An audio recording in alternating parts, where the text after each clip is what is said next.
TC Timnas Indonesia pecah.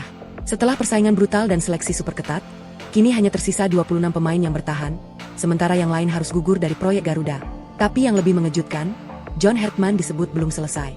Super tim Garuda mulai terbentuk, dan satu kejutan terakhir diyakini masih disimpan sebelum duel panas melawan Oman dimulai.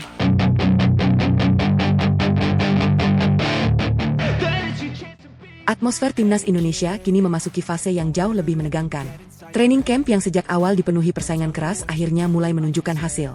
Setelah melewati serangkaian evaluasi, latihan intensitas tinggi, dan duel pembuktian di setiap lini, skuad Garuda kini hanya menyisakan 26 pemain terbaik. Nama-nama lain yang sebelumnya ikut bersaing harus menerima kenyataan pahit karena gugur dari proyek besar yang sedang dibangun John Hertman. Keputusan tersebut langsung mengubah suasana di dalam TC. Jika sebelumnya latihan dipenuhi puluhan pemain dengan peluang yang masih terbuka, kini tekanan justru terasa lebih besar. Karena bagi Hertman, bertahan di 26 nama bukan berarti aman. Justru disinilah pertarungan sebenarnya dimulai untuk menentukan siapa yang pantas masuk tim inti menghadapi Oman. Pelatih asal Kanada itu sejak awal memang menolak budaya zona nyaman di Timnas Indonesia. Ia tidak ingin Garuda dibangun dari reputasi atau popularitas semata. Semua pemain dipaksa bersaing lewat performa nyata, kedisiplinan, dan kemampuan memahami filosofi permainan cepat serta agresif yang sedang ia bentuk. Karena itu, gugurnya beberapa nama menjadi bukti bahwa era baru Garuda hadir dengan standar yang jauh lebih tinggi. Di tengah menyusutnya skuad, super tim Garuda dalam cerita ini mulai memperlihatkan bentuknya. Kehadiran nama-nama seperti Pascal Struijk, Luc Velcri, dan Michel Becker membuat kualitas tim terasa meningkat. Lini belakang dipersiapkan lebih solid dan nyaman membangun serangan dari bawah, lini tengah tampil lebih fleksibel, sementara sektor depan mulai menunjukkan karakter menyerang yang lebih tajam dan berani. Namun yang paling membuat publik penasaran adalah sikap John Hertman sendiri. Di saat banyak orang mengira komposisi tim sudah mulai jelas, ia justru terlihat masih menyimpan sesuatu. Beberapa sesi latihan berlangsung tertutup, kombinasi pemain terus berubah, dan strategi yang dipakai belum sepenuhnya diperlihatkan ke publik. Hal itu memunculkan spekulasi besar bahwa Hertman masih menyimpan kartu terakhir sebelum pertandingan melawan Oman benar-benar dimulai. Situasi makin panas ketika timnas Oman dalam cerita ini mulai memantau perkembangan Garuda. Mereka melihat Indonesia yang berbeda, lebih kompetitif, lebih terorganisir, dan memiliki kedalaman skuad yang tidak mudah ditebak. Garuda tidak lagi terlihat sebagai tim yang hanya mengandalkan semangat, tetapi mulai menunjukkan identitas baru yang dibangun lewat seleksi keras dan revolusi permainan. Kini sorotan tertuju ke satu panggung besar. TC tinggal menyisakan 26 pemain, yang lain gugur, super tim Garuda mulai terbentuk, Oman sudah datang, sementara John Hertman diyakini masih menyimpan kejutan terakhir. Pertanyaannya sekarang, kejutan apa yang akan dibuka Hertman? Dan apakah duel melawan Oman akan menjadi malam lahirnya Garuda baru yang selama ini disusun diam-diam?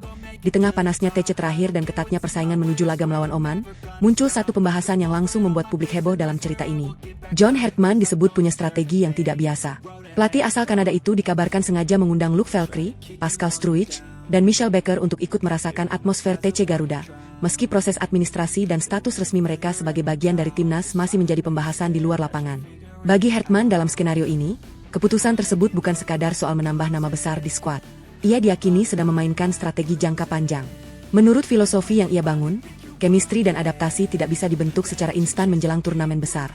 Karena itulah, ia ingin para pemain diaspora lebih dulu mengenal lingkungan timnas Indonesia, memahami budaya Garuda, serta merasakan langsung intensitas latihan yang menjadi ciri khas era barunya. Dalam TC tersebut, Pascal Struijk disebut mulai diperkenalkan pada organisasi pertahanan yang sedang dibangun Hertman. Back bertipe modern itu diajak memahami bagaimana Garuda ingin bermain lebih disiplin dan nyaman membangun serangan dari bawah. Sementara Luc Velcri mendapat perhatian khusus di lini depan karena Hertman ingin melihat seberapa cepat ia bisa menyatu dengan pola pressing tinggi dan serangan agresif. Di sisi lain, Michel Becker disebut dipersiapkan untuk memahami ritme permainan dan fleksibilitas taktik yang sedang dikembangkan. Hertman tampaknya sadar bahwa kualitas individu saja tidak cukup. Yang ia cari adalah pemain yang bisa menyatu dengan sistem, bukan sekadar hadir karena nama besar. Strategi itu dalam cerita ini langsung memancing berbagai reaksi. Sebagian melihat langkah Hertman sebagai manuver berani yang menunjukkan keseriusan proyek Garuda. Karena meski belum seluruh proses selesai, sang pelatih memilih membangun komunikasi dan adaptasi lebih awal agar ketika waktunya tiba, para pemain tidak lagi memulai dari nol. Namun di balik semua itu, Hertman disebut punya alasan yang lebih besar. Ia tidak ingin Indonesia kembali kehilangan momentum hanya karena masalah adaptasi pemain baru. Baginya, jika Garuda ingin naik level Asia, maka persiapan harus dimulai lebih cepat dibanding lawan. Dan itulah yang membuat TC terakhir terasa semakin penuh misteri. Luc Velcri, Pascal Struijk, dan Michel Becker bukan hanya hadir sebagai nama baru, tetapi dianggap bagian dari puzzle besar yang sedang disusun diam-diam oleh John Hertman. Pertanyaannya sekarang, Apakah langkah berani ini akan menjadi master plan yang membuat Garuda melompat lebih cepat? Atau justru kejutan terbesar Hertman masih belum sepenuhnya dibuka sebelum Oman turun ke lapangan? Semakin mendekati laga melawan Oman, langkah John Hertman dalam cerita ini justru makin sulit ditebak. Setelah sengaja menghadirkan Luke Valkyrie, Pascal Struijk, dan Michelle Becker ke lingkungan TC untuk mempercepat adaptasi, pelatih asal Kanada itu disebut belum berhenti menyusun rencana. Di balik latihan tertutup dan suasana TC yang semakin panas, Hertman diakini sedang membangun master plan rahasia yang belum sepenuhnya diketahui publik. Dalam beberapa sesi latihan terakhir, Hertman disebut mulai menguji formasi dan pola permainan yang berbeda dari biasanya. Ia tidak hanya mempersiapkan satu skema, tetapi beberapa alternatif taktik yang bisa berubah sesuai situasi pertandingan. Filosofinya jelas, timnas Indonesia tidak boleh mudah dibaca lawan. Karena itulah latihan berlangsung dengan tempo tinggi dan simulasi tekanan yang menyerupai pertandingan internasional sesungguhnya. Kehadiran 3 nama diaspora dalam cerita ini dianggap memberi Hertman ruang lebih luas untuk bereksperimen. Pascal Struijk mulai memahami pola pertahanan Garuda dan cara membangun serangan dari bawah. Michelle Becker beberapa kali dicoba dalam skenario berbeda untuk menjaga keseimbangan permainan, sementara Luke Valkyrie disebut terus diasah menjadi bagian dari lini depan yang lebih cepat dan agresif. Menariknya, Hertman dalam cerita ini tidak ingin kehadiran mereka hanya menjadi sensasi sesaat. Ia disebut berkali-kali menegaskan kepada seluruh pemain bahwa proyek Garuda bukan dibangun untuk satu pertandingan saja. Oman hanyalah langkah awal dari target yang lebih besar, membentuk timnas Indonesia dengan mental dan identitas yang mampu bersaing di level Asia. Atmosfer di TC pun makin terasa seperti medan seleksi terakhir. Meski hanya tersisa 26 pemain, tidak ada satupun yang benar-benar merasa aman. Hertman terus mengacak komposisi latihan dan menguji chemistry antar lini.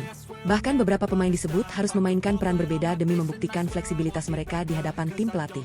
Sementara itu dalam cerita ini, kabar mengenai strategi Hertman mulai sampai ke kubu lawan. Oman yang sudah berada di Indonesia disebut semakin penasaran dengan wajah baru Garuda.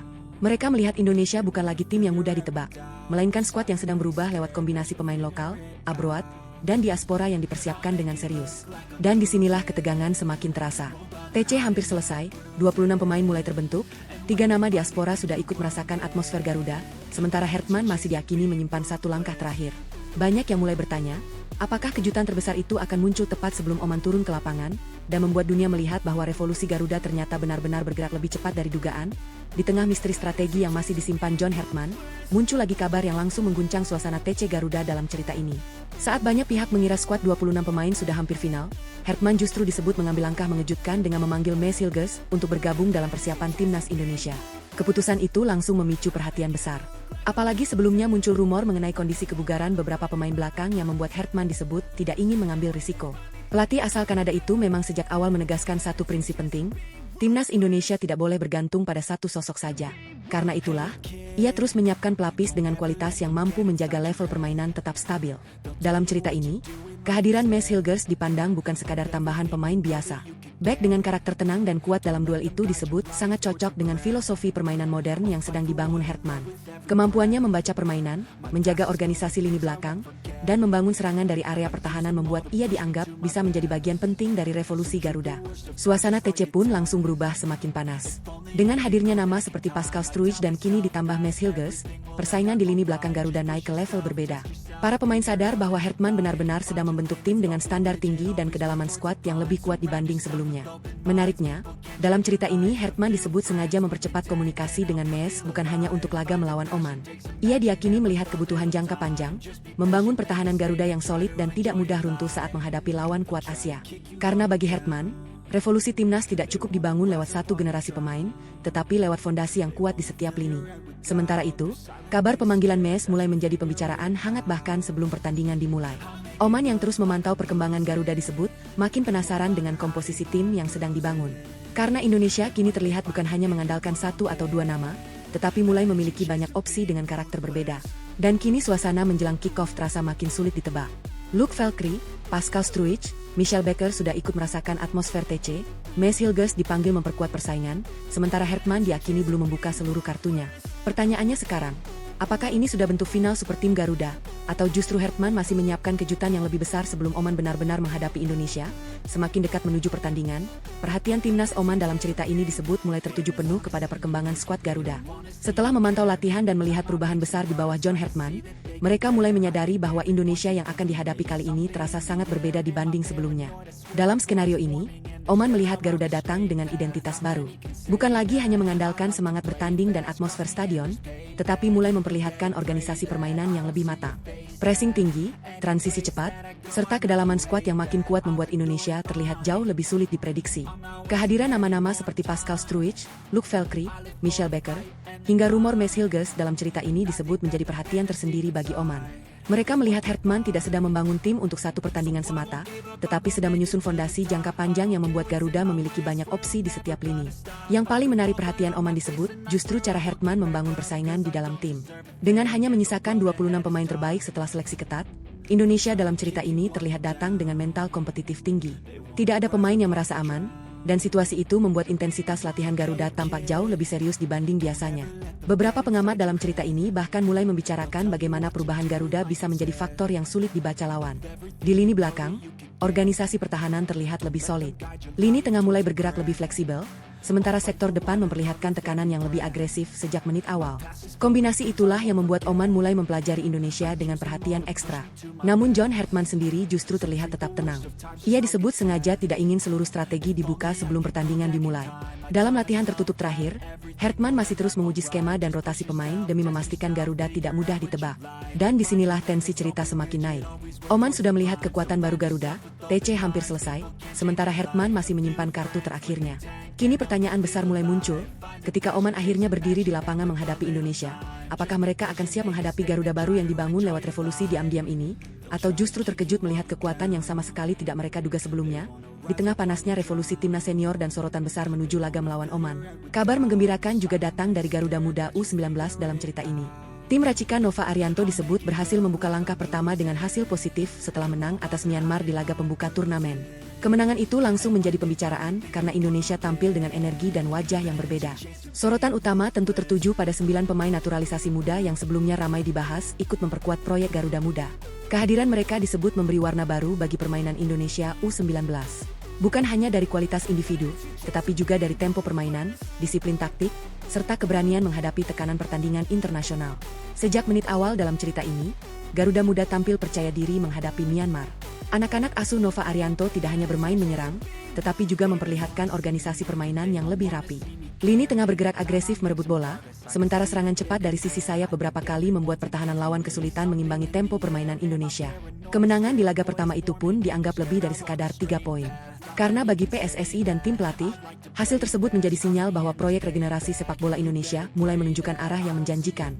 Dukungan penuh terhadap Garuda Muda, ditambah masuknya pemain-pemain diaspora muda dalam cerita ini, membuat target besar mulai dibicarakan secara serius. Nova Arianto sendiri disebut tetap menahan euforia.